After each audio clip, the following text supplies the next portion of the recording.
Ai, Boa noite, Bruna. boa noite, Matheus. Boa noite, pessoal. Boa noite, pessoal. Depois corta. Por favor. Ai, ai. Obrigado. Boa noite, pessoal que está online. Obrigado. Já estou vendo que o pessoal já está mandando oi. Boa noite, Oi, todo mundo que está entrando. Israel, Andresa, Sônia, Silvia, Leandra, né? Todo Oi, mundo. mãe. Oi. Oi, boa noite. Enquanto isso, esperar, não? Que o pessoal entrar, né? Enquanto isso, sigam o nosso canal. Se inscreve no nosso canal. Também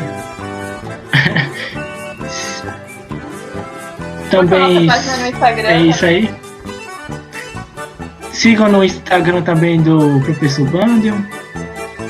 Também no canal dele. Tem ele tocando Panderewski. Acho que é assim que fala, né? Panderewski? É.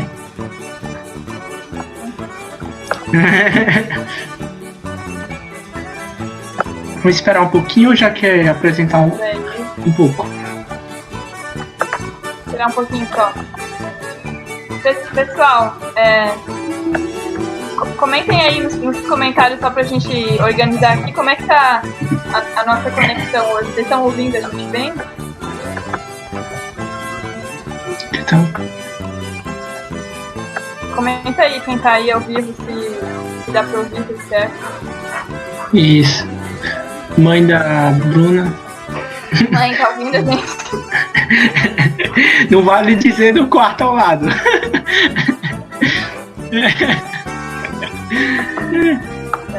Estão dizendo que sim. Então tá aí.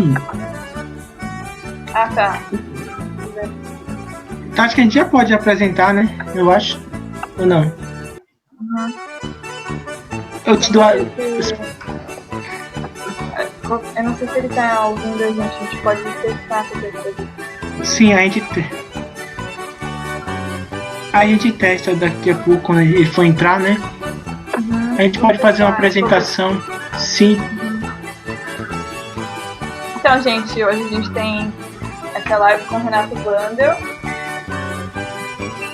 A gente separou algumas perguntas, tem perguntas que vocês fizeram no Instagram também. Se quiserem fazer perguntas aí durante a live, também a gente vai tentar separar um pouquinho, talvez mais no final. É isso aí. Olá, pessoal.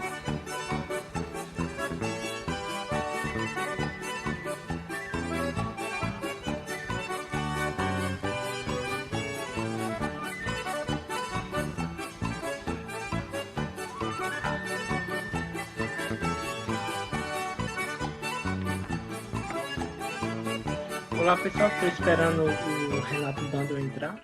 Professor. Olá, professor. Tá me ouvindo? Eu tô te ouvindo agora. Graças a Deus. Amém. Vamos nos organizar aqui. Prazer, professor. Obrigado por ter aceito o nosso convite, né, de participar da live do Too Violence. Teve outro probleminha técnico, mas foi resolvido. E é isso, né? Quer falar alguma coisa antes de começarmos com algumas perguntas? Não, mas acho que eu perdi uma dancinha que teve aí, não teve? Eu perdi. Perdeu. Poxa, mas a musicista sumiu. Não tem quem possa tocar para dançar. Obrigado pelo convite.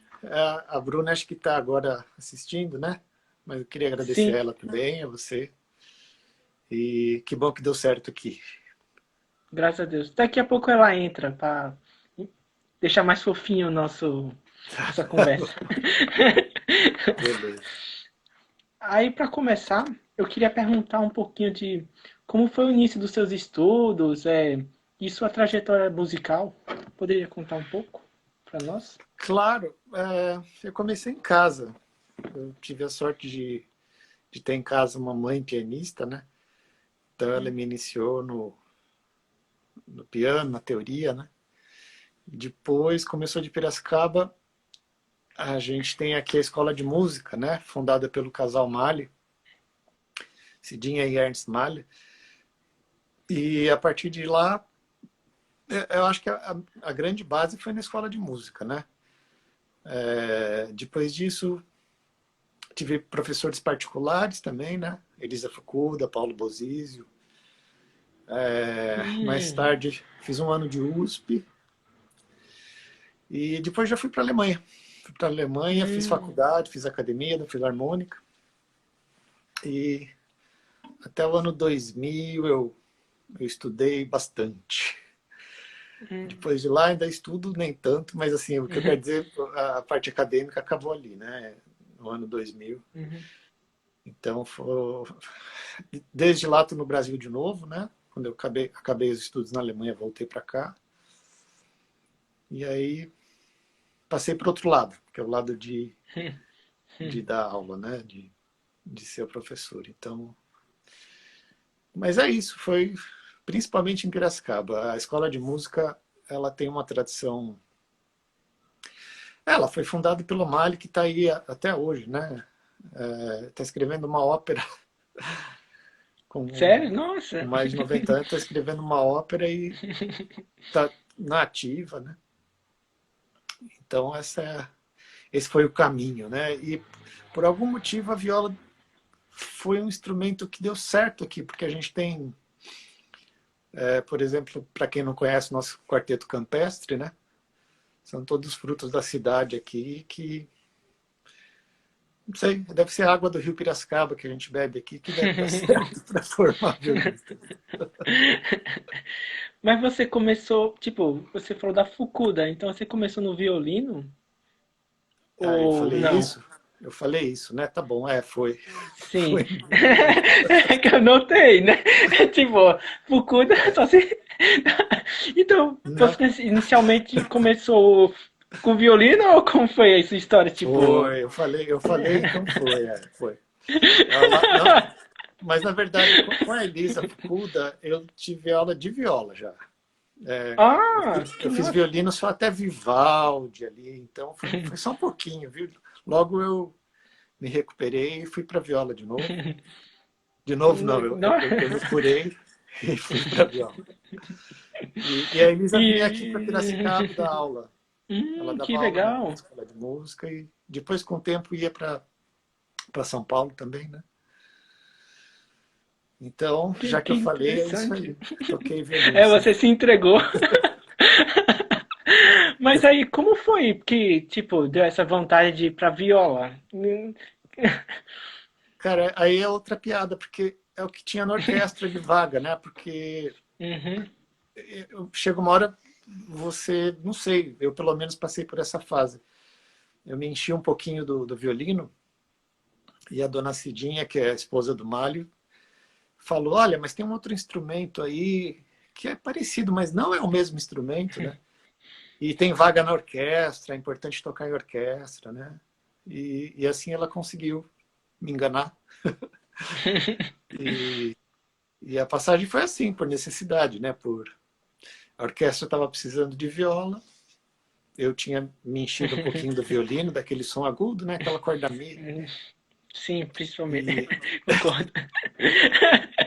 e aí a sonoridade, né, foi o que mais me atraiu naquela época, né? Graças a dona Cidinha Malha. Que ótimo. Aí nisso, como foi que surgiu, tipo, você estava estudando com a Fukuda, aí logo em seguida você ainda continuou estudando, tipo, no Brasil ou do nada apareceu a oportunidade para ir para Europa? Então, cara, com a idade de vestibular, né, ali com 16, 17 anos, eu parei com tudo. Parei com a Hum, música e fui fazer matemática. nossa. E foram 2 anos de matemática. Eu continuei fazendo curso de festival de verão, de inverno, né? Inclusive lá em Curitiba, onde a gente se viu agora em janeiro, Hum, na oficina de música, eu conheci o Paulo Bozizio, né? E aí ele me aceitou como aluno. Então, antes de ir para a Alemanha, eu fiquei um período com ele. intercalando, ele vinha para São Paulo, ia para o Rio. E ele era muito amigo do Spala, das violas de Berlim, né? Hum. Então, Quem era na época esse Spala? o meu professor foi o Neidhart Reza, Ah. R-E-S-A. Quando a gente... quando eu fui para lá, os dois foram alunos do Rostal, né, que foi um grande violinista que deu aula em Colônia há muito tempo, e o Reza e o Bozizio eram amigos de turma, né? Uhum. E aí, essa transição do Bozizio para o Reza foi praticamente... né, eu me mantive na mesma escola, né, de formação, que era a escola Rostal, né? Do Max Rostal. Então, depois da Fukuda veio o Bozizio com uma paradinha para estudar um pouco de matemática, que fez parte também, acho Ah, que é? para amadurecer a ideia de que eu gostava mesmo de música, né? Entendi. Nossa, é uma. Então, tipo, você. A gente tem uma conversa uma vez com o Marim, né, em relação a pessoa, tipo, desanimar, né? Se você teve momentos na vida que você desanimou, passar da viola, foi tipo esse, um maior exemplo, né? Sim, sim, Nossa. duas vezes, uma aos 12 anos, depois aos 17, eu falei, não, não quero não. Mas isso é para a gente se provar, né? Para provar que a gente gosta mesmo. Eu acho que não tem que se esconder isso, né? Às vezes uma falta de ânimo, ela vem para trazer a realidade, né? Às vezes a gente Uhum. não tem certeza e precisa dessa parada para, né? Sim. Para voltar Com- com tudo. Sim. Até, tipo, a pessoa ou jogar viola no lixo e depois se achar, né? Coisas desse tipo, né? Ir pro É, exército, fazer matemática. Ai, mas ai. uma coisa equilibrava a outra, cara. A matemática era muito Hum, mental, muito tudo muito preciso, e a arte nesse ponto ela equilibra, né? A arte uhum, ela faz com que a gente abra outros uhum. sentimentos, né? Então Sim. eu sentia muito complemento. Eu saía com a cabeça cheia da faculdade, né? De tanto livro, teoremas, Hum. e ia para o ensaio da experimental. Eu tocava na orquestra experimental de Hum. repertório na época. Ah. Então, para mim, era um alívio aquele ensaio da experimental, porque equilibrava, né, o restante Uhum. do dia, que era matemática pura, né? Isso significa a gente tem que equilibrar, né? Tem gente que fica muito fixado na ideia que tem que estudar, estudar, estudar, estudar, só que Uhum. nós, como seres humanos, não somos só violistas, né? Ou Uhum. instrumentistas. A gente Claro. tem que ter olhares para outras artes, ou para outras ciências, ou para, né? Eu acho muito importante. Aí, como foi? Você mencionou, né, que conheceu o Esparalho das Violas da Berlim, né? Então, assim, como foi, tipo, essa ponte, essa prova para ir para lá, estudar lá na Berlim, na academia? Bom, na época existia uma fundação chamada Vitae. Ela dava bolsas. Na verdade, eu comecei aqui no Brasil com essa bolsa da Vitae. Eu ia para o Rio de Janeiro com uma ajuda financeira deles, né? Uhum. E eu lembro, eu pensei, tem uma outra ficha, era uma ficha branca e uma ficha azul, né? Eu vou preencher essa ficha azul, não custa nada, né?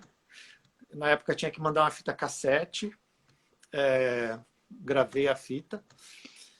E, primeiro, aqui no Brasil tinha uma comissão avaliadora, né? Eles olham, nem sei quantos candidatos eram, mas fazem essa escolha aqui no Brasil. Depois de ter escolhido no Brasil, eles mandam para Berlim e lá eles dizem sim ou não, né? Uhum. No meu primeiro ano que eu fiz, o processo parou na metade. Eles aprovaram no Brasil, mas em Berlim não foi aceito. Aí, de novo, aquele desânimo e tudo Nossa. mais. Mas era uma coisa que eu perseguia, que eu queria, né? Então, passou-se mais um ano, falei, quer saber? Não tem nada a perder, né? Preenchi a tal da ficha e esqueci. De repente, veio um telefonema, olha, negócio seguinte, foi aprovado por Berlim, isso era setembro, outubro, em janeiro você tem que ir para lá. E aí foi. Aí deu certo, fui para lá. E lá você tem que fazer mais uma prova, né? Depois de 3 meses que você está lá fazendo aula, né? No meu caso com Reza, você tem que tocar para o naipe. O naipe se reúne numa salinha, em geral um bar, um concerto clássico, né? Um Stammets-Hofmeister, e uma livre escolha, né? Que em geral é Bartók, né? Ou, na Alemanha, Bartók, Hindemith. Mas na Alemanha é mais Bartók do que Walton, por exemplo. Eles têm a tradição de ouvir mais o Bartók. E aí, depois disso, que o naipe te ouve, você pode tocar com a orquestra, né? A partir desse momento, você é aceito pelo naipe e começa a fazer os programas com a orquestra também, né? Então, são 3 etapas aí que... Sim. Para não ter dúvida, né? De quem eles estão pegando lá. Se não é nenhum aventureiro, né? Mas, infelizmente, essa fundação não existe mais, então... Sério? Nossa! Hoje as bolsas, quer dizer, hoje para quem quer estudar na academia, você tem que ir até lá fazer a prova e ingressar, né? O que é uma pena, porque foi uma grande fase, essa fase da Fundação Vitae aqui no Brasil. Muita gente conseguiu estudar fora, ou mesmo no Brasil, como eu falei, com as aulas com o Bozizio que eu fiz, né? Eles tinham... abriram muitas portas para muita gente que está por aí hoje, né? Imagino. Mas aí, aproveitando, como eram as aulas com o seu professor, que eu ainda não sei citar o nome, né? Qual o nome dele mesmo? O Reza Na academia? Isso, o Reza. Reza foi meu primeiro professor lá, né?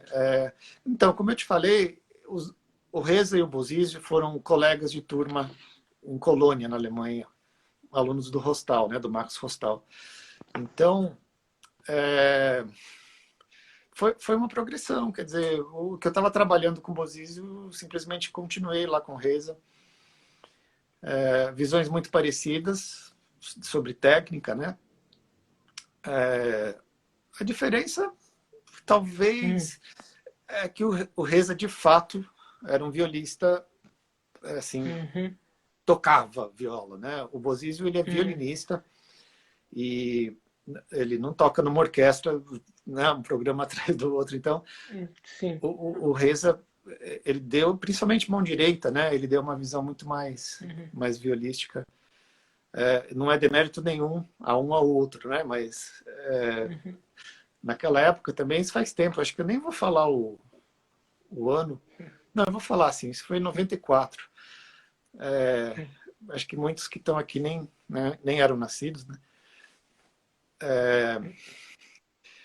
A gente não tinha muita gente aqui no Brasil dando aula de viola. Não tinha essa tradição. Muita gente estava aqui, mas não dava aula em nenhuma instituição. Então, eu acho que foi meu primeiro professor, assim, de viola mesmo, né? Que fosse violista de fato, né? Todos os outros tinham sido violinistas, na verdade, aqui. Então, acho que essa foi a grande diferença na chegada lá, né? Teve algo que te marcou, tipo, você lembra até hoje dele? De coisa boa ou ruim? Fica livre a escolher de boa ou ruim. Só para descontrair um pouco, quando eu cheguei lá, depois, eu cheguei em janeiro, né? Primavera lá, março, abril, tem um festival famoso na Áustria que ele ia com toda a família, né? Ele pegava o carro e ia para a Áustria. E ele falou: você não quer ficar na minha casa? Eu te dou a chave aqui, é só você regar as plantas, pegar as cartas, né? E ficar aqui. Você pode ficar na casa, né? E aí, beleza. E eu não falava muito bem alemão na época, né? E, bom, o que aconteceu? Eles foram embora e eu fui lá pro quintal tirar foto que estava na casa dele, né? Tava neve, bonito, sabe? Um sol com neve, uma paisagem super bonita. E fechei a porta e tava de boa, né? Só que lá na Alemanha, as portas do lado de fora, a maçaneta, ela não abre. Você tem que abrir com a chave. Hum. E lógico que eu não estava com a chave, né? Então, o que Eita. aconteceu? Bom, na minha cabeça já estava assim, que a polícia ia me vidros da casa do Reza. Fui preso e fui deportado, né? Meu Mas Deus! com um pouquinho de alemão que eu tinha, na época eu levei outra que ele falou e ia atravessar a rua, bater, tocar a campainha na casa da frente e achei uma chave reserva que ele deixava com a vizinha para eu poder entrar. E morrendo de frio, porque eu saí só para tirar umas fotos, né? E, bom, de coisa boa, cara, assim, os concertos com a Filarmônica são algo que, se você perguntar de cada um que eu fiz lá, eu vou lembrar com detalhes, porque Pode contar, viu? é uma vivência assim, muito intensa, né? As pessoas fazem música com muito prazer, com muito envolvimento, né? O alemão, a relação deles com a música é muito profunda, né? Então, a gente teve um concerto especial, na verdade, foi uma semana, no Festival Mahler, isso foi em 95. Foram tocadas todas as sinfonias de Mahler e Meu eram Deus. 4 orquestras reunidas. Era Berlim, era Munique, o Concertgebouw de Amsterdã e a Mahler, a Orquestra Mahler de jovens, né? E tudo isso aconteceu no Clown em Amsterdã. E essas 4 orquestras, então, tocaram todas as sinfonias e ainda alguns líderes, né? Algumas canções. E os regentes eram Abbado, Cláudio Abbado, o Bernhard Haitink e o Simon Rattle. Então, eles se revezavam entre as orquestras. E então, além de tocar, eu lembro que Berlim fez a quinta, sexta e nona. A nona, eu acho que foi a que mais me impressionou, porque foi com Bernhard Haitink e foi na casa deles, quer dizer, foi lá no Concertgebouw. O Haitink era o titular da Concertgebouw na época, né? E não sei, eu vou falar uma coisa assim meio fora, mas o compositor nada mais é do que uma pessoa que bota no papel, certo? Algo que alguém no século 20, 21 vai tocar de novo. O papel não significa nada, mas existe uma transmissão aí de emoções, né? Que são recriadas pelos músicos, né? E a minha impressão sobre Bernhard Haitink é como se ele fosse uma reencarnação do Mahler, porque a personalidade dele como pessoa, como regente, ela entrava em harmonia de uma tal forma na regência dele que parecia que o próprio Mahler estava ali regendo. Era uma comunhão entre a personalidade do Haitink e a partitura, né? E isso foi uma experiência muito única, assim, poder sentir isso, né? O concerto ao vivo é isso, você ter essa sensação, essa percepção que só acontece naquele momento, né?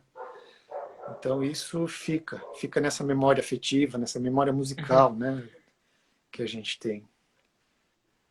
E nos intervalos tinha campeonato de futebol, Berlim contra Munique, Munique contra Concertgebouw. E você pensa que os jovens ganhavam dos profissionais mais velhos? Que nada. O pessoal lá de Berlim, os senhorzinhos assim, eles, olha, mandavam ver, viu?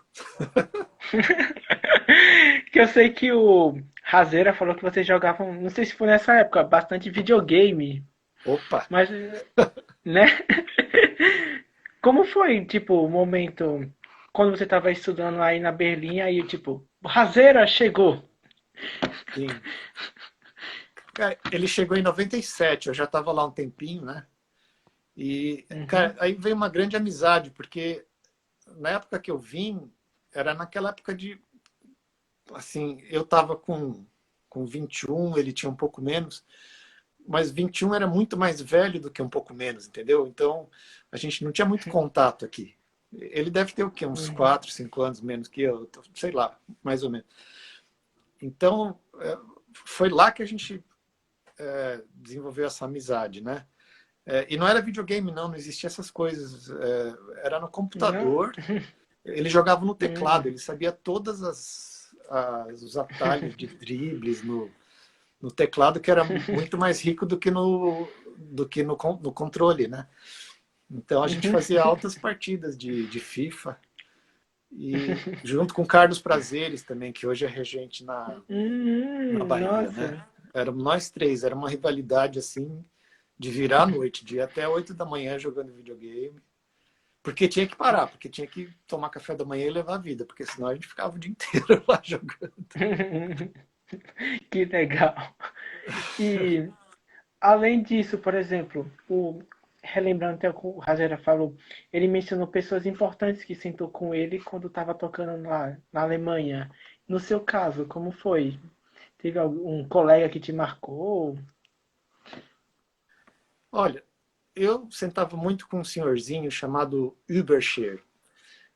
Ele foi um cara que me acolheu muito, porque você chega lá, cara, você é estrangeiro, você não fala direito a língua, você está inseguro, né? Meu, você tá a 10 metros de um cara que você só conhecia de capa na época disco, né?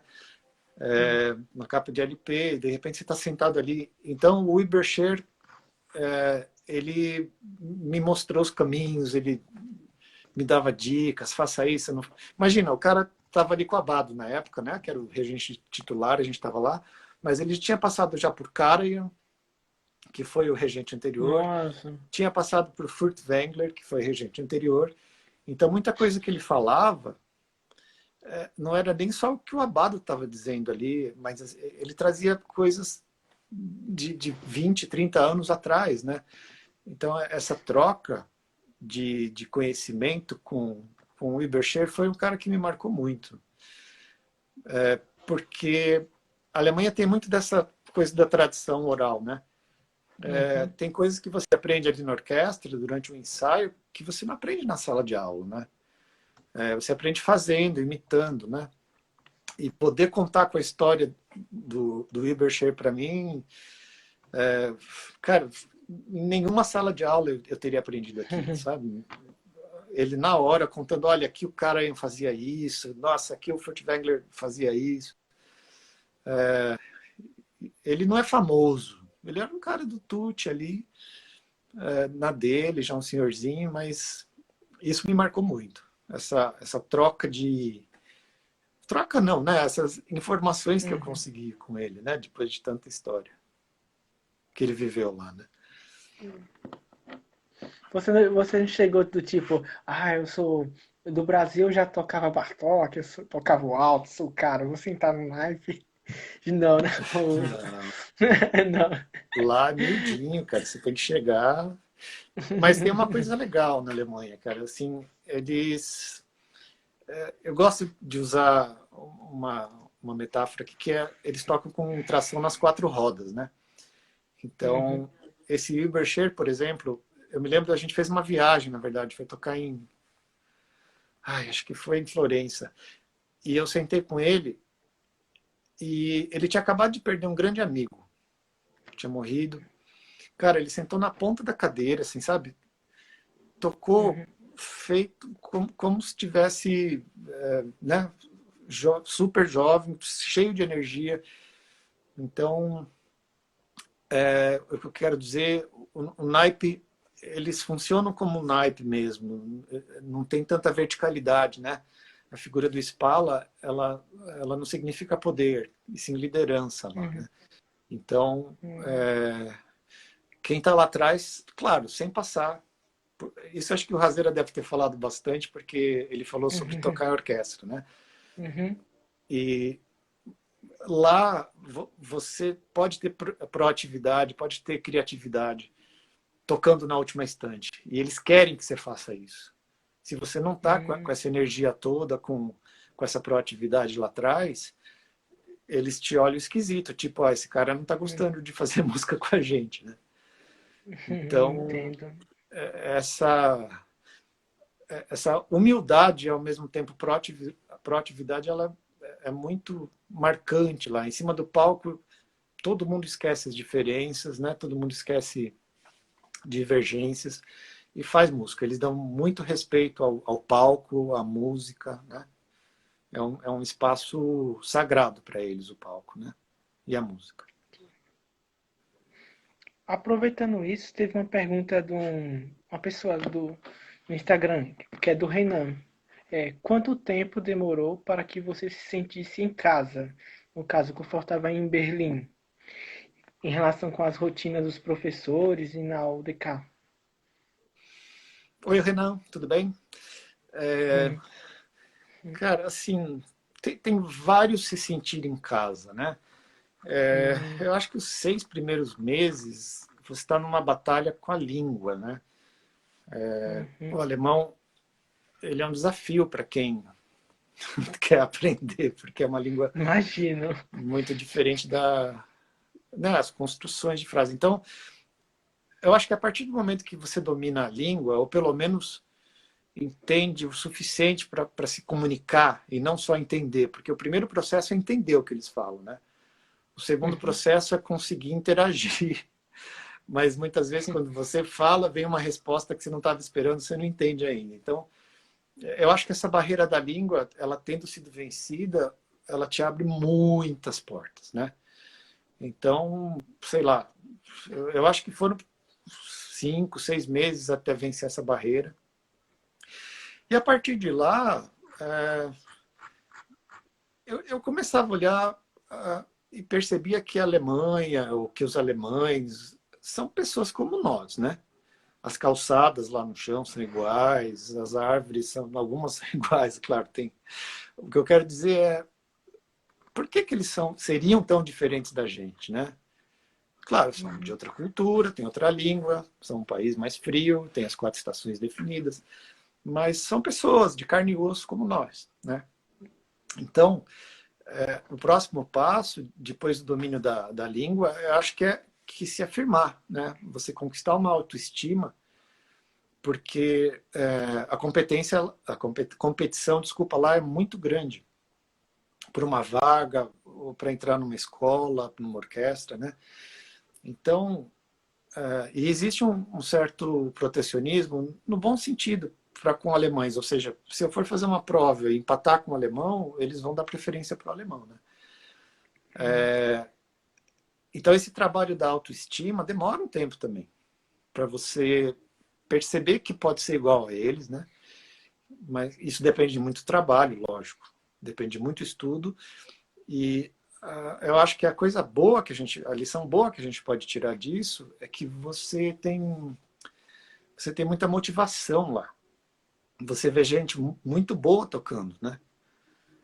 Tanto na UDK quanto na academia. Então, você sente a necessidade de ir atrás disso, né? De conquistar também uma técnica melhor, uma expressão melhor, uma performance melhor. Então, eu acho que são as grandes barreiras. Eu acho que é a língua e a autoestima. Você realmente confiar que pode jogar o jogo deles, né? São outras regras, a exigência é muito maior, né? A prova de ingresso lá tem muita competição, muita gente do mundo inteiro.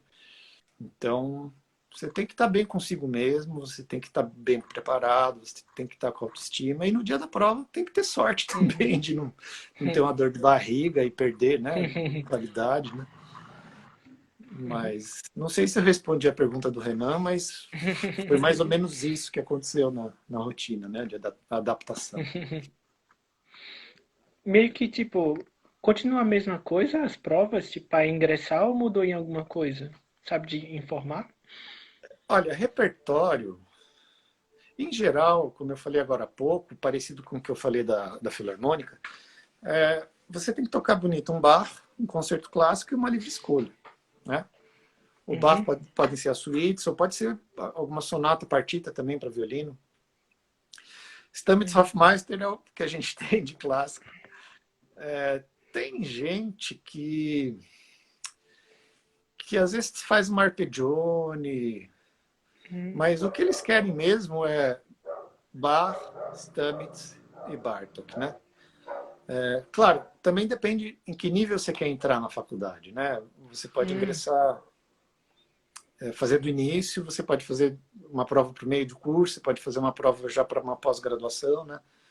Que é bem mais difícil, porque, em geral, é uma vaga para todos os instrumentos. Então, para quem se interessa em fazer, o que eu sugiro é entra no ano que for lá embaixo. Se a pessoa já tiver alguma experiência aqui do Brasil, algum diploma, algum histórico escolar, eles revalidam tudo. Eles revalidam e aí sim você pode avançar um pouco mais rápido na faculdade. Mas o ingresso não tem segredo. É isso. Desde que eu me lembre, assim, não teve nenhuma grande mudança, não. Aí, aproveitando ainda no foco da orquestra, você falou do maestro, né? Eu tenho muita curiosidade sobre a regência do Abado e do Hanakoshi. Você poderia contar um pouquinho? Que eles já morreram, né? E não tem Sim. como ver pessoalmente, mas. Cara, o Abado foi uma paixão, assim, porque ele foi chamado para a Filarmônica depois do Karajan, né? O Uhum, Karajan, não sei, para a geração mais nova, não sei se todo mundo conhece, mas foi ele que ressuscitou a orquestra, vamos dizer assim, né? Ele colocou a orquestra num patamar que ela está hoje, que é uma orquestra top, né? E ele tinha uma concepção bastante escura da música, né? Andamentos lentos, grandes orquestrações, né? Traduzindo para viola, por exemplo, todos do naipe tinham uma viola com sonoridade mais introspectiva, né? Tinha um luthier chamado Leicht, lá em Berlim, todo mundo tinha a viola desse Leicht, né? E aí, quando entrou o Abado, ele trouxe uma sonoridade mais brilhante para a orquestra, né? E era o que a orquestra queria naquele momento. Era uma nova fase, tinha caído o muro, fazia muito pouco tempo tinha caído o muro em Berlim, né? Então eles estavam trazendo alguém completamente diferente do que eles tinham antes, né? E eu acho isso muito legal na orquestra, porque eles pensam nessa necessidade que está por vir, né? Mesmo depois do Abado, eles disseram, a carência da orquestra é fazer música contemporânea, música inglesa. Então, Simon Rattle, né? sim. E o Abado, cara, ele, assim, ele não gostava muito de ensaiar. Ele trazia umas partiturinhas pequenininhas de bolso, assim, sabe? Ele não vinha com aquelas partituras gigantes. Ele vinha com uma pequenininha e ficava ali e falava com as pessoas assim. E às vezes acabava antes o ensaio, ele deixava embora. Mas no concerto, cara, eu vi ele uma vez na vida com uma partitura, que foi na missa de Requiem de Verdi. O resto pode ser Mahler, pode ser o que for. Ele só fazia de cor. Ele só fazia de cor e a expressividade dele não vinha só das mãos. Eu me lembro acho que foi na Sinfonia de Mahler. Estava lá Emmanuel Parrud fazendo solo de flauta e ele estava com as mãos dando entradas para as cordas e ele só levantou, eu não sei levantar só uma sobrancelha, mas ele levantou Sim, e deu tem isso. entrada para a sobrancelha. Então a música aflorava, assim, sabe? Era uma coisa muito natural. A expressão corporal ou mesmo das feições dele era uma coisa muito inspiradora. Então ele não ensaiava muito, quer dizer, combinar as coisas, né? Mas no concerto ele deixava você tocar, deixava a orquestra tocar e aquele negócio pegava fogo, porque entrava o sangue italiano, né? E eles tocam assim do primeiro minuto até 1h30, eles tocam com a mesma energia, né? Você pega aquelas sinfonias de Bruckner intermináveis, eles estão até o final com a mesma energia. Então, o Abado para mim significou isso. Acho que muita expressão, muita energia, risco, né? O fato dele não ensaiar muito trazia muito risco para os concertos. E isso era um ingrediente fantástico, porque as pessoas não tocavam com receio, né? Quando termina um concerto na Alemanha, ninguém fala, e aí, tocou bem? Todo mundo fala, você se divertiu? Quer dizer, isso para mim, é o que mais define isso que eu estou falando. O importante daquele concerto foi você viveu alguma coisa, você sentiu alguma coisa, né? Você se divertiu. E então o Abbado trouxe muito isso para a orquestra. O Harnoncourt, eu fiz um programa com ele. Foi um programa Brahms. Ele é um especialista que começou a analisar partituras e fazer leituras históricas desde o Barroco, né, o Classicismo, escreveu uma trilogia muito importante que as pessoas deveriam ler. E ele foi andando na história da música, até que chegou em Brahms. E naquela época, a gente fez um programa que foi... O Pedro Visocas descobriu, falando nele, que estava aqui quarta-feira, uma gravação desse programa. Foi uma sinfonia, Olha. foi variações sobre o tema de Haydn e abertura a festival acadêmico. Se não me engano, foi a Sinfonia 3. O que ele fez? Ele pegou as partituras de Brahms. Imagina, Brahms morreu em 1896, se não me engano.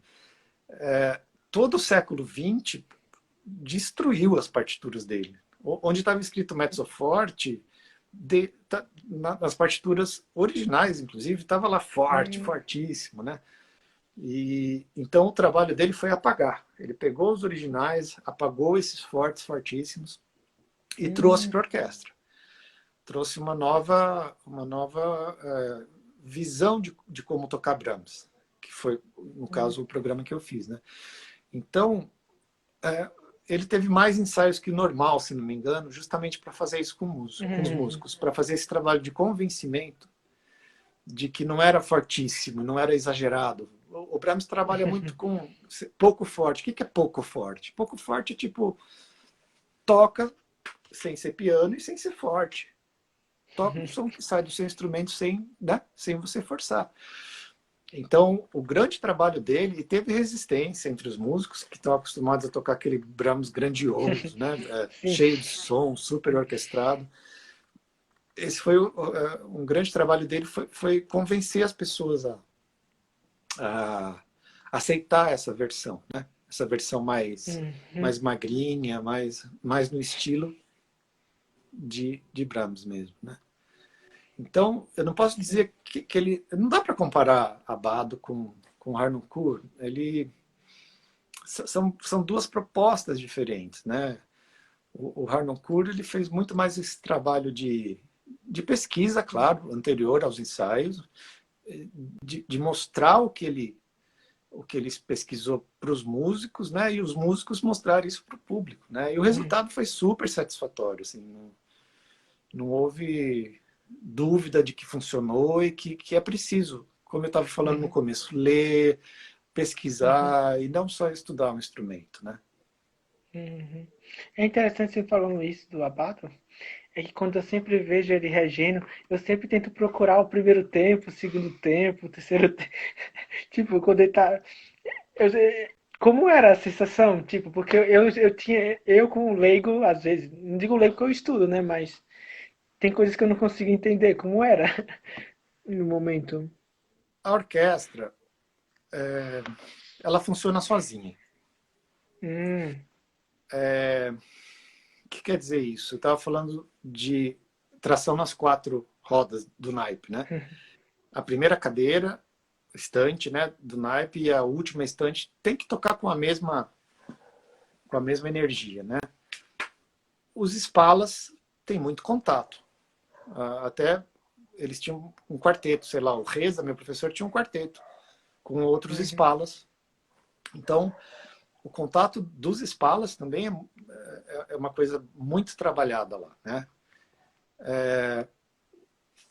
E assim vai, com as madeiras, com os metais. As pessoas se olham muito, se ouvem muito.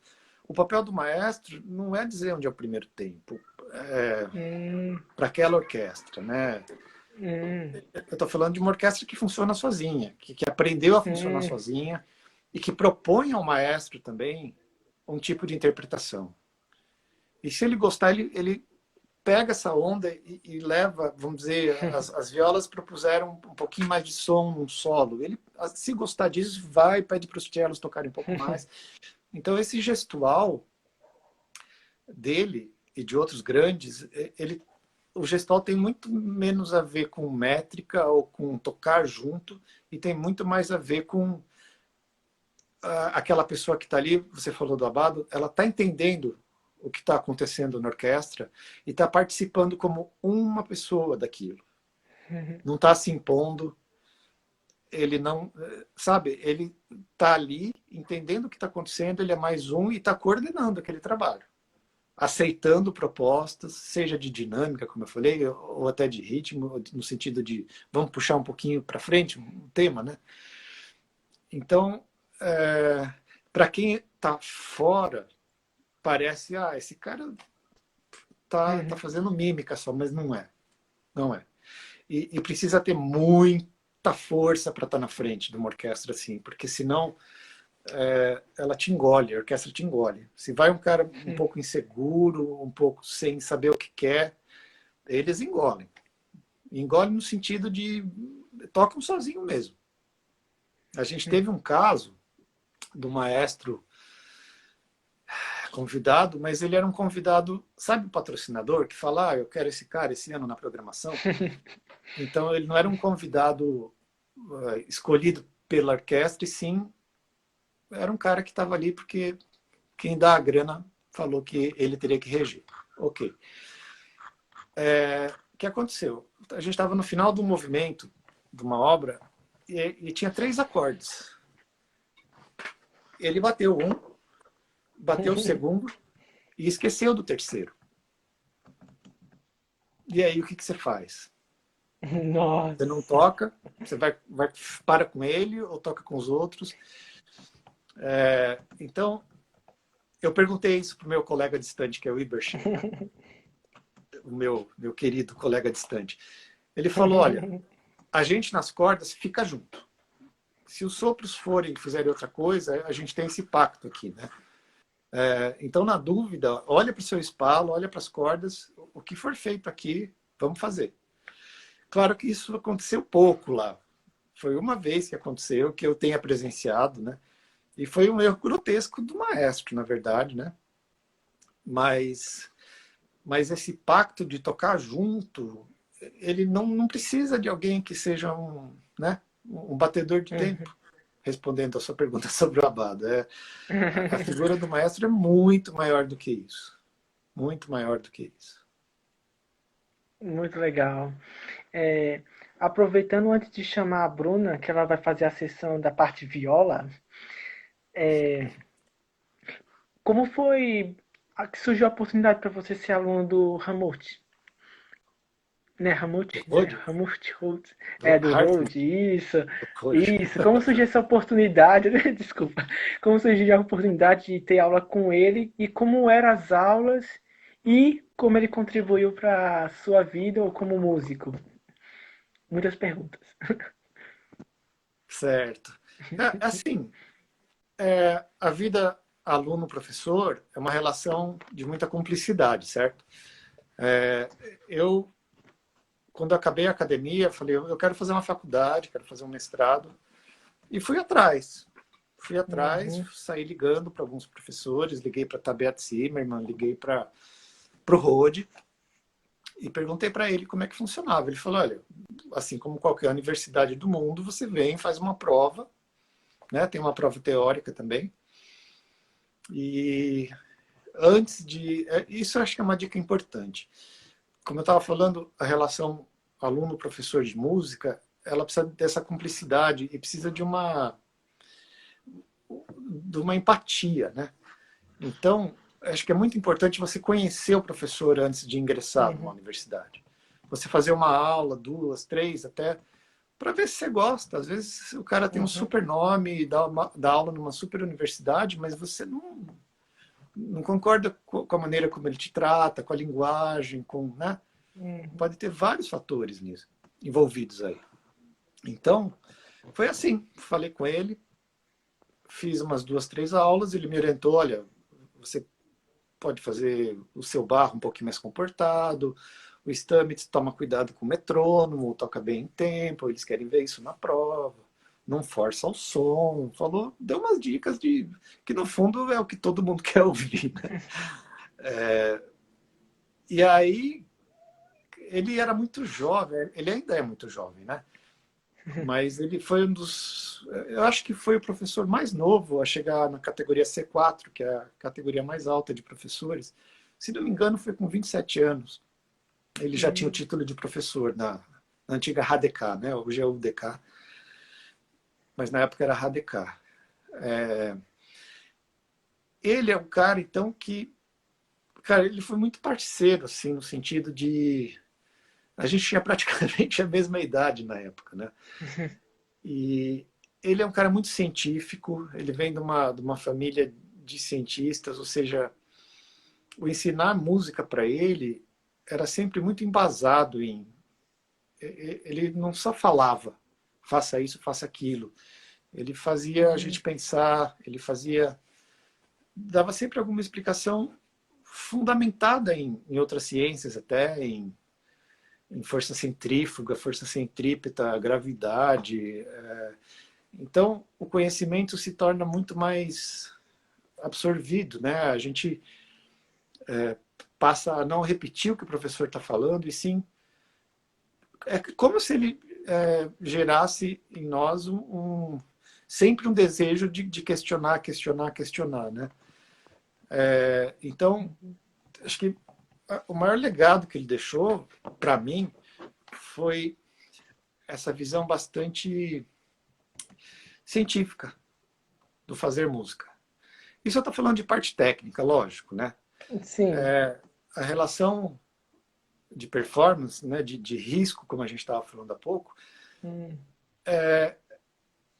ele apostava nessa ideia que a gente tem que arriscar ao fazer música, porque senão a gente fica numa monotonia, né? Quantos Stamitz, Hofmeister a gente vai ouvir? Quantos deles vão ser igualzinho um ao outro, né? Muitos vão ser igualzinho ao outro. Então, o trabalhar com risco é nunca fazer duas notas iguais, é nunca fazer a frase do mesmo jeito. Ele trabalhava muito isso, trabalhava em classe. Nós tínhamos sempre audições, se formava um círculo na classe, né? E a gente tocava um para o outro, e os colegas lá aceitam dar e receber críticas. Então, acabando essas audições, era uma grande roda. Muitas vezes a gente saía, ia comer uma pizza, e a pessoa falava, olha, cara, naquele trecho lá foi super legal, mas o seu vibrato não combinou com o seu peso de ar, né? Isso vindo do colega, né? E o Rode incentivava muito isso, incentivava que houvesse essa... assim, a gente tem que aprender a ser professor de si próprio, né? Acho que cada aula que passa, o nosso professor é menos nosso professor e a gente é mais o nosso próprio professor, né? Tinha essas audições, mas também tinha audições importantes, quer dizer, a gente também tocava em salas grandes, com programinha, com roupa bonita, gravada pela turma de estúdio, né? Pessoal que fazia engenharia de som, técnica de som, né? Então, nós éramos colocados muito no palco para tocar, muita performance, porque não tem jeito, você só aprende a tocar e controlar ansiedade, controlar nervo, arriscar, trabalhar com a acústica do local. A acústica de uma sala é parte da interpretação. Quando você toca assim, o primeiro som, você já tem que sacar, olha, que sala é essa? Ela é seca, ou ela tem muito reverb, né? Então, a vivência na UDK foi muito, muito rica por causa disso. De um lado, a técnica muito sólida, né?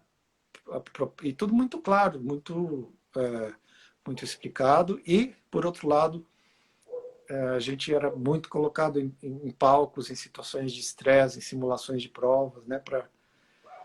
Para que o tocar fosse algo muito natural. Que legal.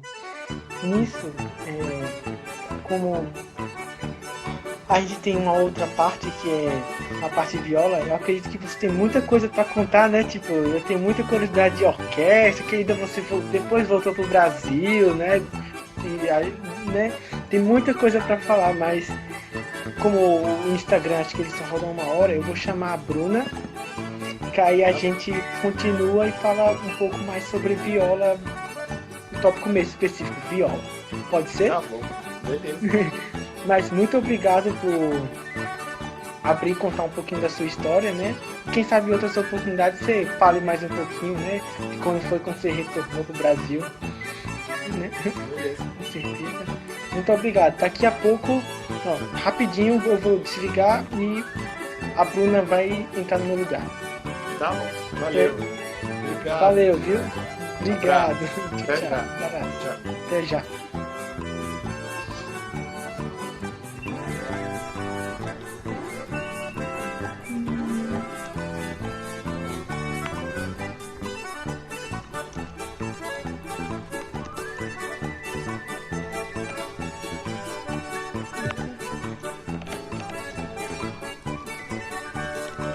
Oi, gente. Peraí.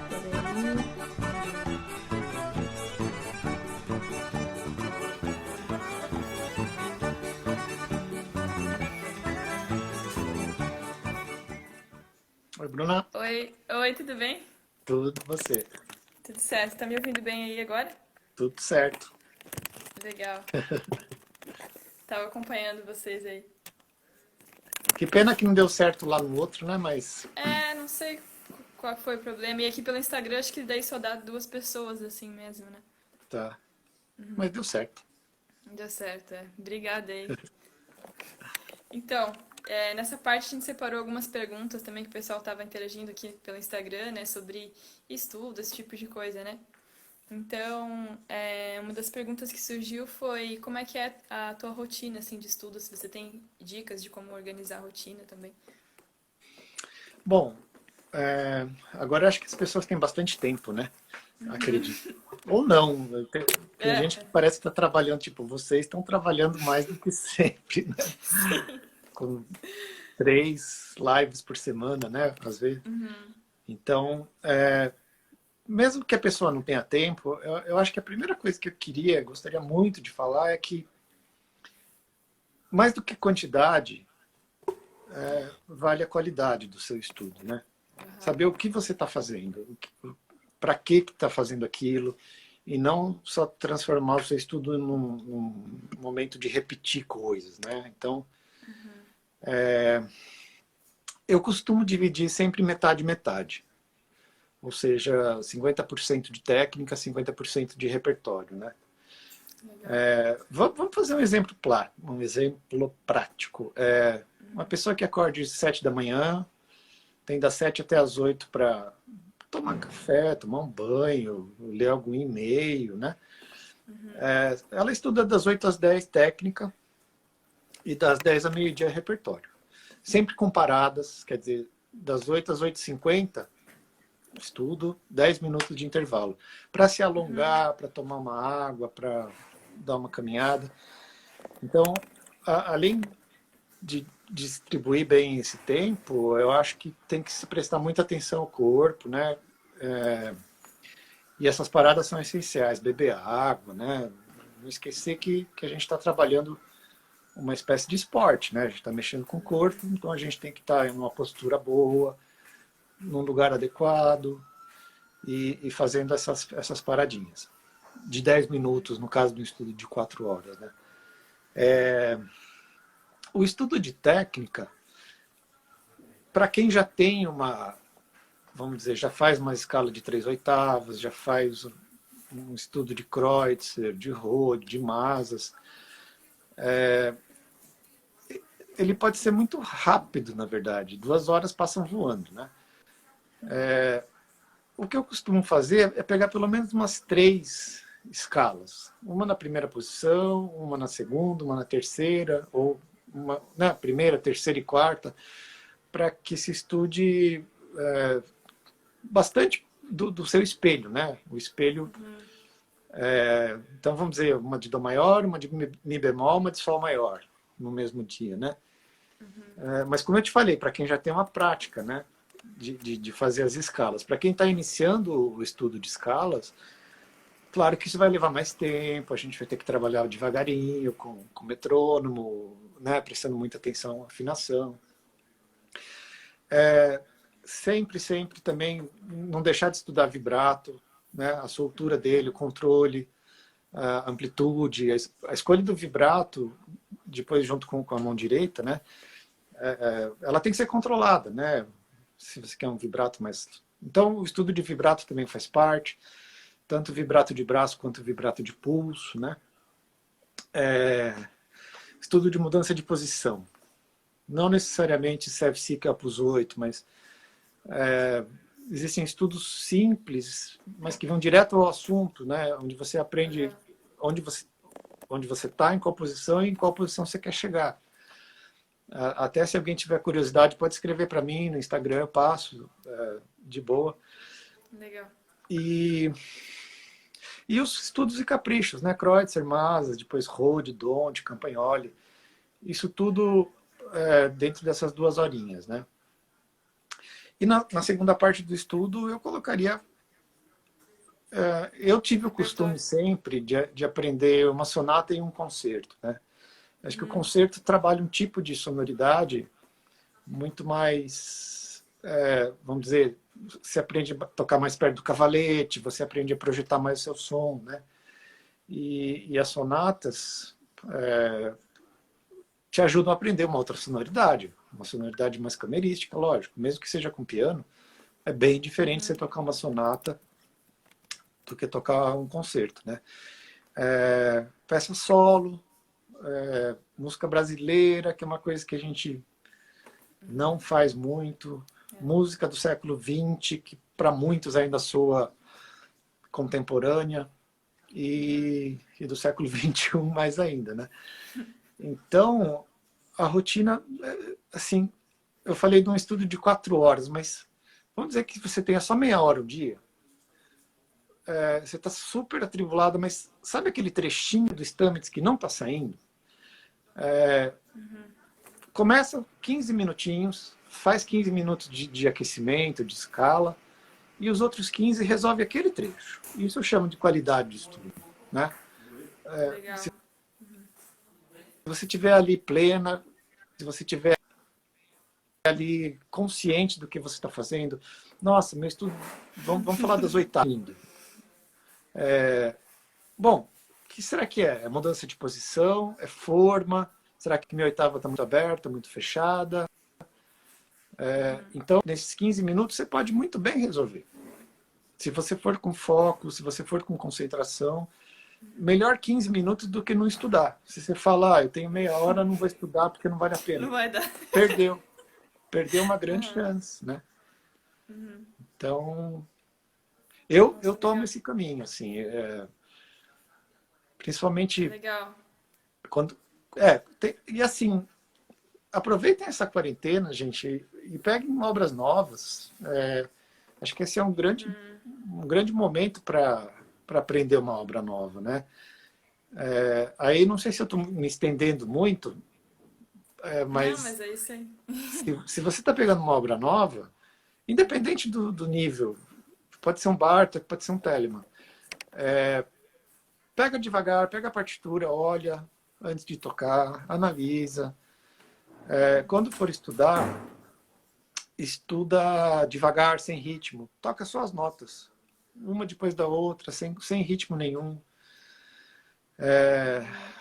Porque essa primeira leitura de uma obra nova, ela vai influenciar muito o trabalho posterior. A gente tem que ter o costume de também fazer um estudo mental da partitura, né? E não sair tocando, atropelado, aprendendo o sustenido onde não tem. Essa é uma dica que eu dou e um conselho que eu dou agora, nesse tempo que está todo mundo meio que em casa, né? Peguem obras novas. Hoje em dia está tão fácil você ter acesso através de sites, né? Ou mesmo se alguém precisar de partituras, eu tenho tudo digitalizado, posso emprestar uma coisa ou outra. E façam com calma, né? A gente está aproveitando esse tempo para isso. Acho que não só para a gente se aproximar com outras tecnologias, como a gente está fazendo agora, mas também para... A gente sempre reclama que tem pouco tempo, né? E agora o tempo está de sobra aí, então vamos aproveitar para isso. Legal.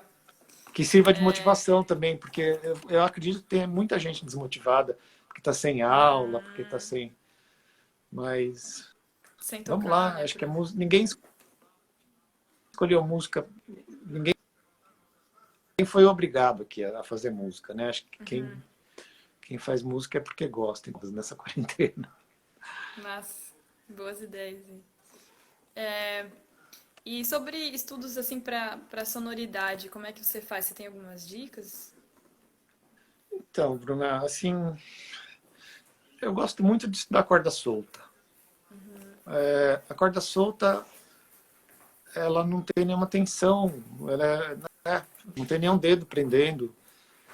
E se você consegue fazer um som bonito nela, você consegue fazer um som bonito depois, né? Eu gosto muito de estudar as cordas soltas duplas, porque nas cordas duplas você tem a manutenção de um plano, né? Um plano formado pela corda 2 Sol. Se você fica só na corda Sol, por exemplo, a sua altura de braço direito aqui pode variar, né? E é muito importante para uma boa sonoridade a manutenção desse plano, né?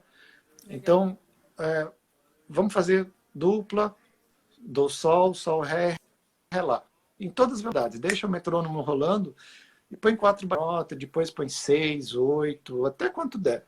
Ou uma por arco. Importante estudar o arco rápido também, né? E além de se preocupar com o plano, que na verdade nem é uma preocupação, porque quando você tem duas cordas, você nem consegue sair daquele plano, né? Você se condiciona a tocar naquela altura, né?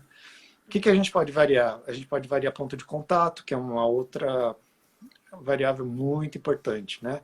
Quer dizer, tocar bem perto. A gente pode dividir o espaço do cavalete até o espelho em 5 e falar, olha, hoje eu vou estudar na região 1, hoje eu vou estudar na região 3, hoje eu vou estudar bem perto do espelho, na região 5, né? Tudo isso na corda solta. Tudo isso sem a preocupação da mão esquerda, ou seja, a preocupação plena na sonoridade, né? Para interessante tocar em cima do cavalete, na madeira mesmo. Porque aí você é obrigado a tocar paralelo ao cavalete, vamos dizer assim, né? Você está em cima dele e eu acho que é um grande estudo para você conseguir manter o mesmo ponto de contato. Muitas vezes, ao fazer uma frase, acontece do arco dançar muito, né? Entre os 5 pontos de contato, né? Então, um dos estudos também seria, vamos colocar o mesmo ponto de contato do começo ao fim. Variar a dinâmica, né? A gente pode querer fazer um arco bem longo, sei lá, com umas 10 batidas de metrônomo, em forte, que é bem difícil. Então, aí a gente vai ter que optar pelo cavalete, né? Ou a gente quer fazer em piano, então a gente vai optar por um ponto de contato mais longe, né? Mais próximo do espelho. Essas são as variáveis que eu colocaria, mas sempre dentro da corda solta. E a conexão entre elas, né? Você fazer uma frase bonita, do ponto de vista da sonoridade, depende de como o seu arco se comporta entre os planos também. O primeiro estudo que eu propus agora foi de manter os planos, né? Nas 3 duplinhas, mas é importante também fazer a conexão. Então, tem um estudo que o Rode chamava de arco-íris, que justamente você vai de uma corda para outra fazendo um movimento redondo, quer dizer, sem nenhum tipo de ângulo ou de tranco na mudança de corda, né? Então, para você fazer uma frase bonita, longa, que tenha mudanças de corda, sei lá, a sonata de Brahms, lá que tem um monte de arpejo, por se tratar de clarinete, ele escreve muito arpejo, né? É muito importante esse movimento arco-íris para que os arpejos saiam e soem de uma maneira conectada, né? Então, essa conexão de som, eu faria esse estudo do Sol, Ré, Lá, né? Em forma de arco-íris, bem redondinho, sem tranco. Então, de maneira resumida, Bruna, é isso. A sonoridade depende da gente, e não é demérito nenhum fazer corda solta. Tem muita gente que... Eu já ouvi isso várias vezes na vida. Ah, eu fui para a Europa, o professor mandou fazer corda solta. Meu, isso é uma coisa muito difícil fazer bem feito. É muito difícil fazer bem feito. E é a base da sonoridade. Legal. E outra pergunta agora é sobre preparação de excertos. Assim, você tem algumas dicas na hora de preparar mesmo os excertos? Sim. Eu vou voltar um pouquinho da conversa que eu tive com o Matheus. Aham. A minha experiência de orquestra em Berlim, eu era músico suplente, né? Eu nunca fui membro da orquestra, eu fiz academia, depois você fica numa lista lá que eles chamam de cachê, né? E assim, não era, ah, Bruna, mês que vem você pode fazer uma quinta de Beethoven? Era assim, que horas são? 10h30? Amanhã tem ensaio, nona de Mahler. Então, eu era obrigado a aprender uma obra de um dia para o outro, às vezes. Se me ligavam num horário comercial, eu conseguia correr para uma loja de CD, porque não tinha essa de Spotify, YouTube, né? E comprava uma gravação, pegava a partitura na filarmônica e tocava com a gravação. Isso é uma realidade que eu acho que quem quer ser músico de orquestra já tem e pode ir treinando.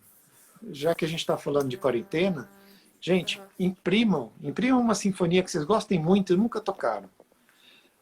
Bota no YouTube, hoje as TVs tem um som bom para você pôr no YouTube, toca junto. Tá bom, eu exagerei um pouquinho. Vamos voltar à pergunta com menos romantismo. Eu acho que se tocar junto com uma gravação ajuda muito a gente a entender o espírito da obra, né? Em pouco tempo. Agora, fazer uma prova de orquestra, estava falando sobre a banca da UDK, né? Eles querem ouvir se você tem ritmo, então o metrônomo interno tem que estar muito forte, quer dizer, o estudar com metrônomo, de novo, não é nenhum demérito. Estudar com metrônomo, ele é um grande aliado para que a gente toque com liberdade. Pode parecer um paradoxo, mas não é. Se a gente tem a noção rítmica de uma música, a gente tem muito mais liberdade para fazer uma nuancezinha mais em algum ralentando, algum rubato, né? Além de ouvir nosso ritmo numa banca, eles querem, claro, ouvir se você é afinado, certo? Então, o ritmo e a afinação são pré-requisitos, né? Tipo, você nunca pergunta para um pianista, e aí, tô afinado hoje? Isso tem que ser requisito, ponto, né? Para você fazer uma prova de orquestra, você tem a vaga de tutti e de Spala, né? Vamos falar de uma vaga de tutti. O tutti,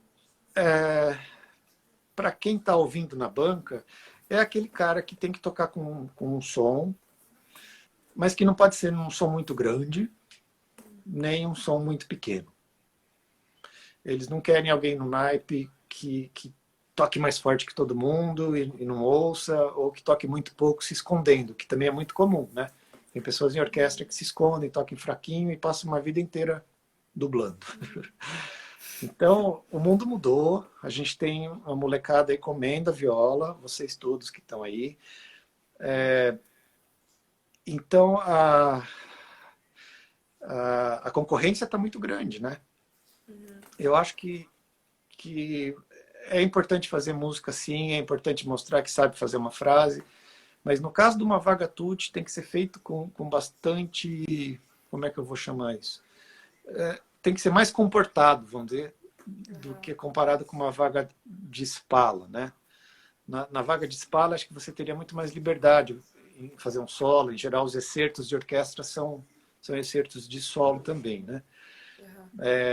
No caso do tutti, eu me atentaria a isso. A preocupação rítmica, afinação, como eu falei, é pré-requisito. E estilo, né?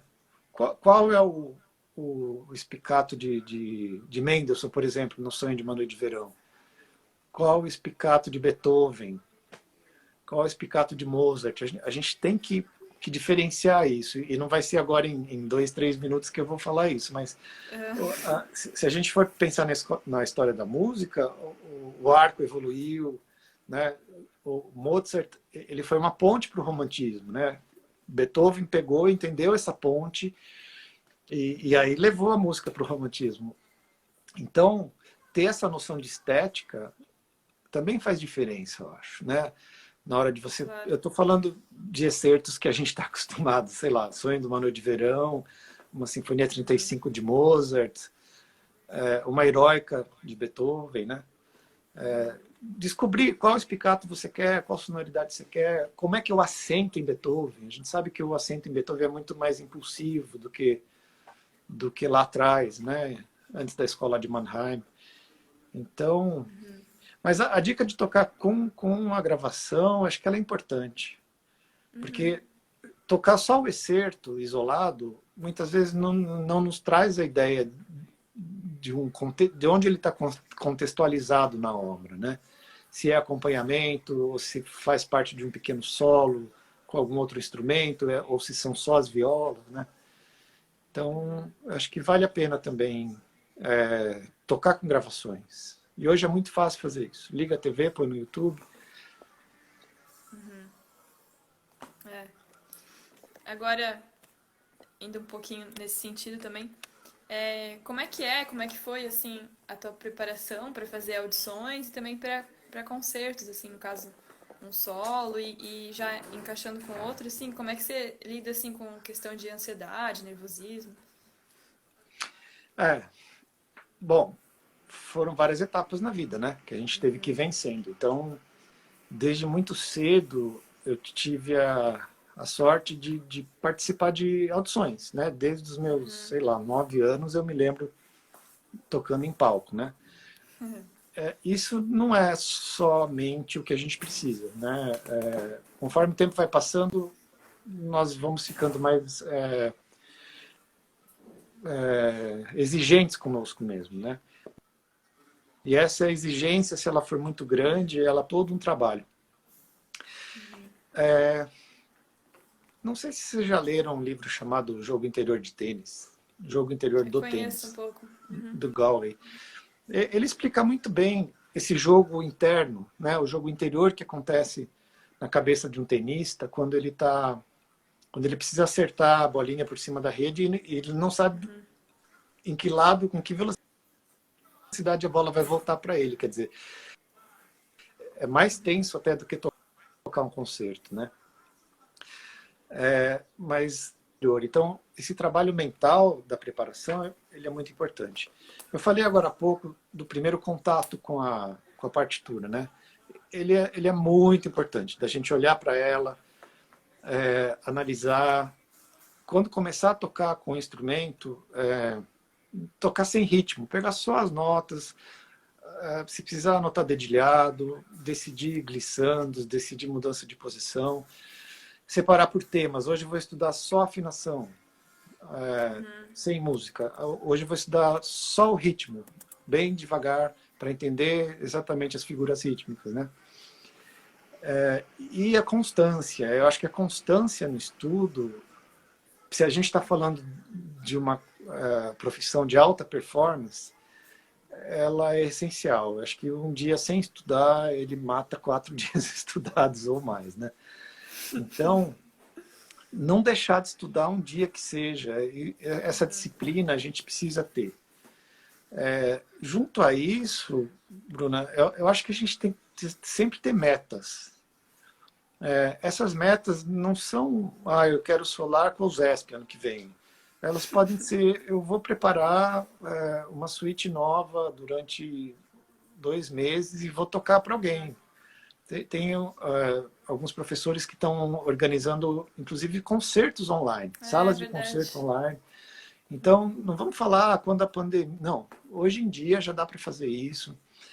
Então, essa meta, ela define como é que vai ser o trabalho, né? Então, vamos lá, eu tenho 2 meses para preparar um concerto, porque abriu vaga numa orquestra X, né?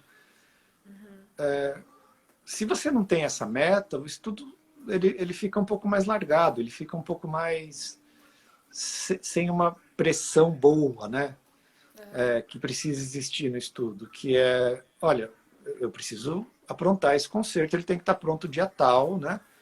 Em geral, com uma folga. Se eu penso em tocar com uma orquestra, sei lá, eu penso que 15 dias, 20 dias, ele tem que estar tinindo o concerto. E nessa quinzena final, você tem que fazer a manutenção. Você não pode deixar perder, né?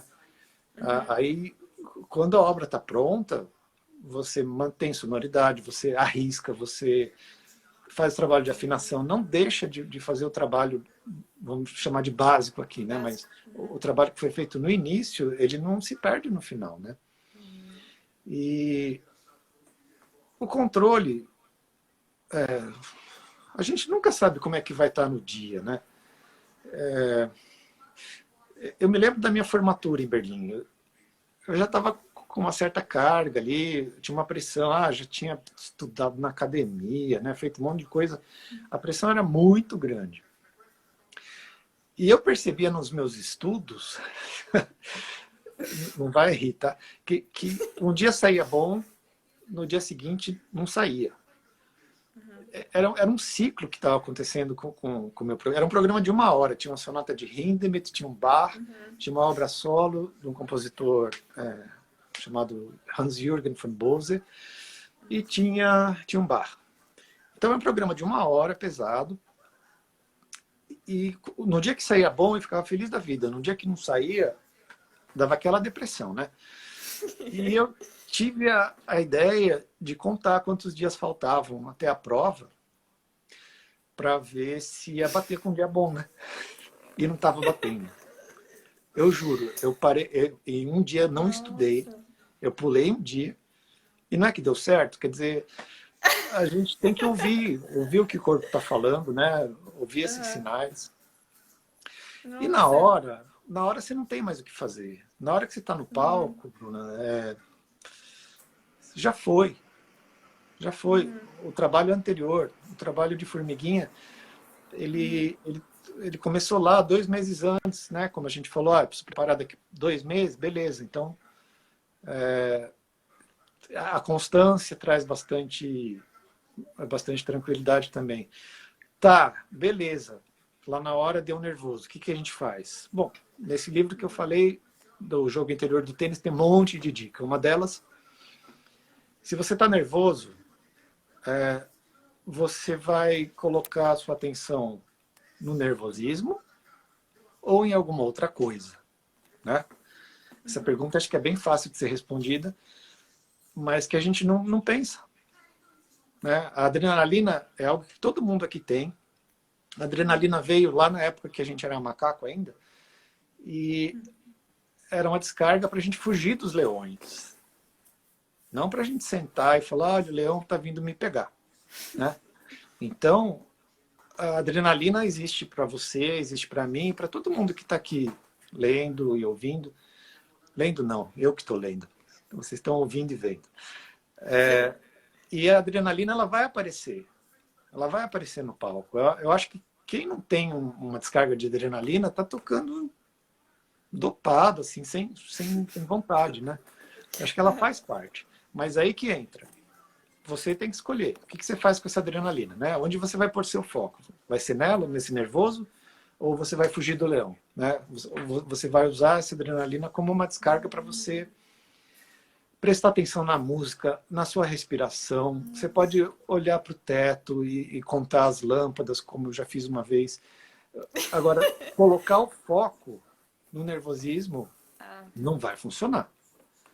Isso aqui é muito bonito, falando, né? Mas, assim, o que mais importa é se expor, é tocar, nem que seja para 5 pessoas na sua sala.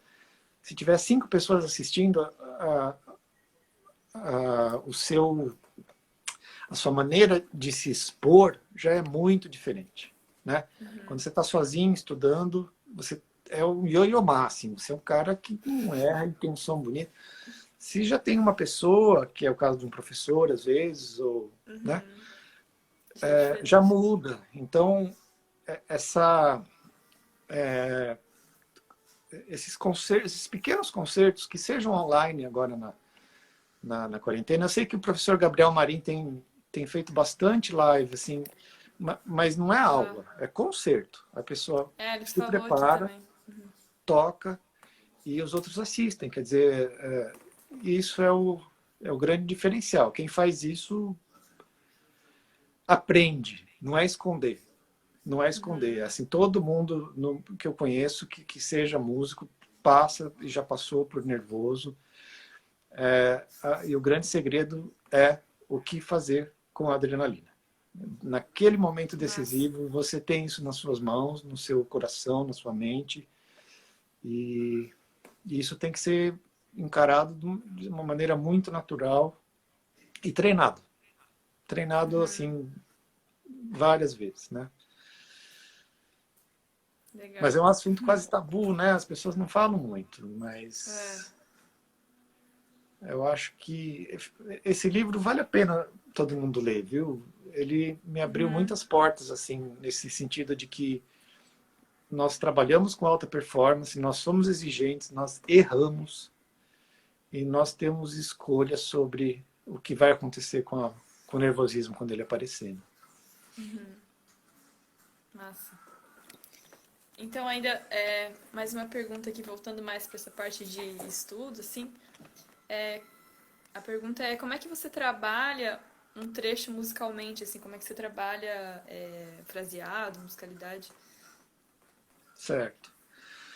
Bom, eu vou fazer um comentário de uma pessoa que eu considero muito importante, que se chamava Tseperitz. Ele era o primeiro contrabaixista de Berlim, né? Eu escutei uma vez, eu não me lembro se foi no Masterclass, numa conversa, mas o contrabaixo, por natureza, ele não é um violino, não é uma flauta. Ele tem um papel muito de acompanhar na orquestra. Claro que tem solos lindos, como a nona de Beethoven, mas ele sentia muita falta de fazer justamente isso, de estudar fraseado. Então, o que ele fazia? Ele pegava a área de ópera. Ele pegava a área de ópera, seja de soprano, de tenor, e estudava aquela área, no contrabaixo. Então, a frase musical, Bruna, independente do estilo, da época, ela tem que dizer algo. Eu me lembro, vocês devem conhecer o Proveta. Ele estava uma vez fazendo uma masterclass com um grupo de jovens também, e a coisa que ele mais falava para os meninos é: o que você está falando com essa frase? Né? O que você quer dizer com essa frase? Porque o instrumento, como o próprio nome diz, ele é um pedaço de madeira ou de metal, ele é um instrumento. Quem está fazendo tudo é você, né? Bom, como é que eu estudo a frase? Eu dei 2 exemplos, mas eu me ouço bastante. Assim, eu gosto muito de gravar. Acho que hoje em dia qualquer um tem a tecnologia para fazer isso com o celular. Deixa o celular ali e faz várias tentativas. Faz mais rubato, faz menos rubato, coloca vibrato, coloca uma mudança de posição, faz um glissando. Eu não quero me repetir, mas lá atrás a gente falou de sonoridade, né? Então vamos escolher o ponto de contato certo, vamos ver qual ponto de contato combina com o caráter dessa frase, né? Assim, junto com o peso do braço, vamos escolher qual vibrato. Tem uma regrinha de ouro que eu gosto de usar, que é quanto mais pesado está o seu braço direito, quer dizer, o arco, menos rápido vai ser o vibrato, né? Quanto mais leve, mais rápido vai ser o vibrato. Então, pensar assim, como a gente falou em dividir o estudo 50-50%, aqui também entra isso. Estudar como é que tecnicamente eu posso fazer essa frase soar bonita, né? A escolha do dedilhado, a escolha da mudança de posição, a escolha de um glissando sempre com bom gosto. E, tendo estruturado essa parte técnica, tendo, né, feito esse trabalho técnico, vamos para a interpretação. E aí eu volto de novo a uma palavra que eu gosto muito. Vamos tocar com risco, né? Legal isso. O risco... Eu posso contar mais uma coisa que eu penso sempre? A gente teve uma grande tradição de Fórmula 1 aqui no Brasil, né? Muitos de vocês não devem se lembrar, mas a gente tinha aqui um corredor chamado Fittipaldi, Emerson Fittipaldi. Ele era um cara super conservador. Então, ele foi campeão, ganhava as corridas, mas ele sempre ficava na cola dos outros, aí um carro na frente quebrava e ele acabava ganhando, né? Então, é uma crítica? Não, é um estilo de correr, né? Aí, vocês devem conhecer o Ayrton Senna, porque, né, tá um pouquinho mais próximo da gente. Ele era o oposto disso. Ele corria na chuva, feito um louco, feito um doido. Ele inventou uma técnica de pisar no acelerador e no freio com o mesmo pé. Quer dizer, enquanto ele freava numa curva, ele já estava acelerando. Então, foi um cara que trabalhou com muito risco, né? No caso da carreira dele, foi fatal. Ele trabalhava sempre no limite, né? Apesar de ter sido um acidente, mas você pode, quando você toca, ser conservador, né? Tocar aquelas notinhas todas certinhas, afinadinhas, sem o risco. É uma escolha. Pode ser que tenha gente que goste do seu estilo. Eu prefiro o risco. Eu prefiro jogar... como eu te falei, o estudo acontece até 1 minuto antes de você entrar no palco. A partir do momento que você está no palco, o risco é feito com inteligência também, lógico, né? Você não vai explorar, de repente, mais pressão de ar, quebrar seu som, né? Não é disso que eu estou falando. Mas é de sugerir, sei lá, você está fazendo com piano, vamos sugerir uma frase para o pianista, vamos trazer vida, né? Vamos trazer risco no sentido de... Não vamos fazer só o que estava combinado, não, né? Hoje eu acordei feliz e quero tocar essa frase um pouquinho mais rápida. Eu estou mais triste, eu quero tocar mais lenta, né? É desse tipo de risco que eu falo, né? Então tem todo um trabalho. No momento da performance mesmo. No momento da performance, né? O risco não existe em casa. Em casa você pode estudar o risco. Eu acho que o risco estudado em casa é o seguinte. Antes de começar a tocar, qualquer escala, qualquer estudo, pega um concerto que você queira treinar performance e toca ele frio, sem nenhum tipo de aquecimento. E mapeia. E descubra o que aconteceu. Eu errei isso, né? Tendo mapeado isso, usa os seus minutos e horas de estudo para corrigir aqueles erros, para melhorar aquelas falhas da performance. E no final do estudo, de novo fazer uma performance, para ver o que sobrou, né? O que sobrou da primeira performance feita quando você estava fria. E por que frio? Porque o tocar frio, ele simula um pouquinho também a situação de nervosismo. Ele simula também um músculo que não responde ainda, uma mão um pouco enrijecida, né? Que é muito comum também acontecer no caso de nervosismo, né? E o tocar ao final dos estudos também, aí sim acho que você pode simular um pouco aquilo que você me perguntou, a situação de concerto, né? De você poder, em casa mesmo, gravando, acho que o gravar traz um pouquinho de tensão. Você treina essa performance e esse risco, né? E aí se ouve, quer dizer, o tal de estudar frases bonitas, acho que depende muito da percepção sua com o instrumento, mas também de uma visão externa, ou seja, que seja um celular, né? Que não precise ser o professor, né? Que possa ser você mesmo, né? Legal. Nossa, muito inspirador essa coisa do risco, né? Muito legal. Pensa no Ayrton Senna e no Fittipaldi. São duas vertentes. Eu acho que, né? Um foi campeão do mesmo jeito que o outro, mas talvez tenha um pouco a ver com aquilo que a gente falou dos excertos de orquestra, de prova de orquestra, né? Para você fazer uma prova de orquestra, você tem que ser um pouco mais Fittipaldi, um pouquinho mais conservador. Não pode ter manobras arriscadas, né? E no caso, né, de um recital, você não precisa agradar uma banca, né? E você nunca vai agradar a plateia toda e nem é essa seu papel como musicista, né? O seu papel é mostrar, através de um instrumento, como a gente falou, o que você enxerga daquela partitura, daquela estética, né? E você acha que você vai agradar a todos? Não. Isso alivia muito também a questão da atenção, porque você nunca vai agradar todo mundo e não é o seu papel.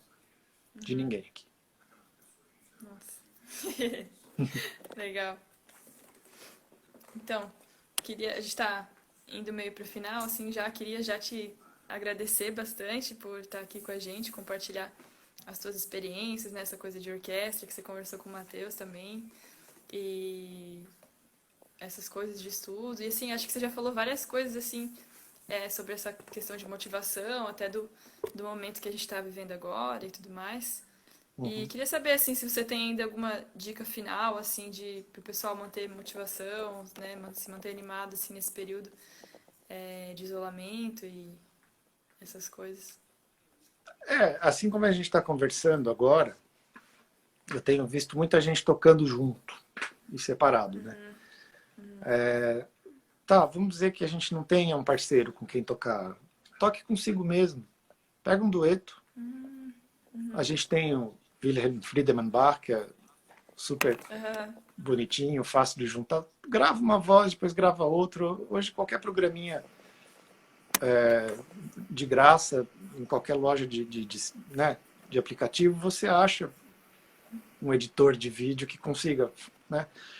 Então, tocar junto não precisa nem ser eu com você com o Matheus, pode ser você com você mesmo, né? E aí perceber, nossa, não está afinada a voz 1, né? Eu acho que a gente tem que utilizar o lado bom dessa tecnologia hoje e desse tempo que a gente está tendo, né? Como eu falei, a gente sempre reclama de falta de tempo. Claro, quando a gente tem pouco tempo, eu acho que a gente acaba produzindo mais. A gente é obrigado, como eu falei da meta, né? Quando a gente tem uma meta, a gente vai lá e tem que organizar, produzir, né? Agora, quando não tem, gente, se a gente gosta do que faz, vamos fazer. Tem um monte de playback que dá para baixar, a parte de piano do Telemann e tocar junto, né, gravar. Se alguém tiver interesse, eu tenho um monte de playback. Tem as sonatas de Brahms, só a parte de piano, tem Hummel, Fantasia, o próprio Telemann, como eu falei, parte de orquestra de Hofmeister. Vamos aproveitar, tocar em casa, né, gravar. E, se possível, mostrar para as pessoas. Acho que muita gente está conseguindo se reinventar nesse momento, né? Nesse sentido, por obrigação mesmo, né? Acho que nós vamos ser um dos últimos a voltar ativo, né? Porque tanto as aulas quanto concertos envolvem aglomeração. A gente não tem como fugir disso, né? Então, até lá, vamos fazer isso, né? Para quem gosta, vamos usar a tecnologia, vamos nos aproximar através da tecnologia. Se não tiver aproximação, grava consigo mesmo, grava uma peça fácil. Até um quarteto, tem quartetos de viola aí que você pode tocar com você mesmo e se gravar. Acho que isso é o mais importante nesse momento. E assistir essas lives maravilhosas que vocês fazem, né? Eu acho que é um grande canal que vocês abriram. A viola cresceu muito no Brasil nesse tempo e vocês estão de parabéns em mostrar, em divulgar isso. Eu vi gente entrando aqui de outros instrumentos, tubistas, né? Então, vocês estão colocando a viola no papel que ela merece, sim. Legal. E parabéns por isso. O Matheus, que também deve estar aí. Valeu, Matheus. Muito obrigada. E obrigado mais uma vez por participar aqui com a gente também. A participação de vocês, professores, é muito especial, né? Sem vocês a gente não estaria fazendo tudo isso. Estão apoiando a gente aqui bastante. Então, muito obrigada. E quem sabe numa próxima a gente traz aí o Quarteto Campestre, como a gente estava falando. Vai ser uma bagunça. Vai ser legal. Eu que agradeço, Bruna, Matheus, e continuem então firme nesse trabalho de vocês. Legal. Bom, foi um prazer. O prazer é nosso. Então tá, muito obrigada. E boa noite Tchau, para todo pessoal. mundo que está por aí, né? Pessoal aí, Boa obrigado por noite. ter participado. Boa noite para todo mundo. Valeu, pessoal que tá assistindo aí. Até mais. Tchau. Tchau. Tchau.